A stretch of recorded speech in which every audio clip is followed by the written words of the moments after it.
배당주 투자를 선호하시는 분들도 있지만 안 좋게 보시는 분들도 있습니다. 즉시 현금 흐름이 필요한 고령층에게나 유용한 투자이며 장기적으로 봤을 때는 인플레이션을 감안해 좋지 못하는 의견인데요. 오늘은 배당주 투자가 인플레이션을 이길 수 없는지에 대해서 얘기를 해보려고 합니다. 미국 투자를 기준으로 하기 때문에 미국 인플레이션을 기준으로 설명을 해보겠습니다. 1914년부터 미국의 인플레이션을 나타낸 차트인데요. 치솟았을 때도 있고 마이너스를 기록한 해도 있죠. 변동성이 크다가 1990년대부터는 낮은 인플레이션을 기록했습니다. 이 시기에는 금리도 제로 금리였기 때문에 주식시장이 상당한 호황기를 겪었죠. 1914년부터 지금까지의 인플레이션을 평균 내면 약 3.32%가 됩니다. 높은 수준이지만 배당률이나 배당 성장률이 아주 낮지만 않다면 충분히 커버가 가능한 수준이거든요. 그런데 2021년부터 인플레이션이 또 치솟기 시작했습니다. 현재 다시 3%로 내려온 상황이지만 미중 갈등이 심화되고 러시아, 우크라이나 전쟁 등으로 인해서 미국을 중심으로 한 서방과 중국을 중심으로 한 사회주의 국가들이 편가르기를 하면서 자유무역 시대가 끝나고 보호무역 시대가 시작되고 있습니다. 리카르도의 비교 이론을 근거로 펼쳤던 자유무역 시대에는 전 세계의 무역 장벽이 낮춰지고 실질적으로 모든 국가들의 인플레이션을 낮춰주는 데 큰 역할을 했었는데요. 하지만 보호무역 시대로 전환되면서 이전처럼 저물가, 저금리, 저유가가 되기는 어려울 것이라는 전망이 있습니다. 그렇기 때문에 평균적으로 인플레이션 수치가 예전보다 높을 거라는 거죠. 충분히 일리가 있는 얘기라고 생각합니다. 실제 주식에서 인플레이션 변화는 어떤 작용을 했을까요? 스파이와 슈드, 리얼티인컴, 알트리아 그룹, 제피의 토탈 리턴 연평균 수익률을 표로 만들어 봤습니다. 해당 표를 보시면 2011년부터의 값과 2021년부터의 값을 나눠놨는데요.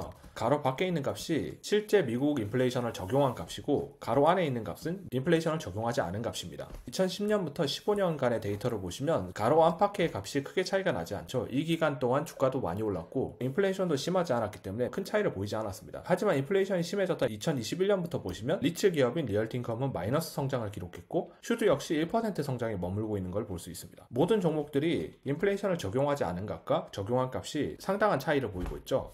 이처럼 인플레이션이 커졌을 때 수익률이 저조하다면 인플레이션 해치를 하지 못할 수도 있습니다. 단순하게 인플레이션이 5%일 때 배당률이 5% 이상이라면 인플레이션을 해치할 수 있을 겁니다. 인플레이션으로 인해서 구매력이 떨어져도 그 이상 자산이 불어나기 때문이죠. 하지만 기본적으로 배당주는 사고 나서 영원히 안 팔고 배당금만을 쓰는 경우가 많기 때문에 전체 자산의 구매력보다는 내가 받은 배당금의 구매력이 유지되는지가 더 중요합니다. 이 부분에 대해서 계산을 해보겠습니다. 비교 그룹은 SCHD, 제피, 알트리아 그룹, 리얼티인컴입니다. 현재 기준과는 조금 차이가 있겠지만 연 배당률과 배당 성장률을 이런 식으로 두고 계산을 했고요. 제피의 경우 배당 성장을 하지 않고 옵션 판매 수익에 따라 늘어나고 줄어들기 때문에 배당 성장률을 0%로 세팅했습니다. 이렇게 비교하면 현재 고배당이지만 배당 성장률이 낮은 주식과 배당률이 낮지만 성장률이 높은 주식 등 다양한 케이스를 비교해 볼 수 있겠죠. 여기서는 4%로 적용을 해봤는데요. 이 표를 보시면 종목명 아래 써있는 숫자들이 연 배당금이고 4% 아래에 써있는 숫자들이 투자 횟수별로 실질적인 구매력입니다. 복잡해 보이는데 전체적으로 보시면 인플레이션을 4%씩 복리로 적용했음에도 불구하고 실질적인 구매력이 계속해서 커지고 있죠.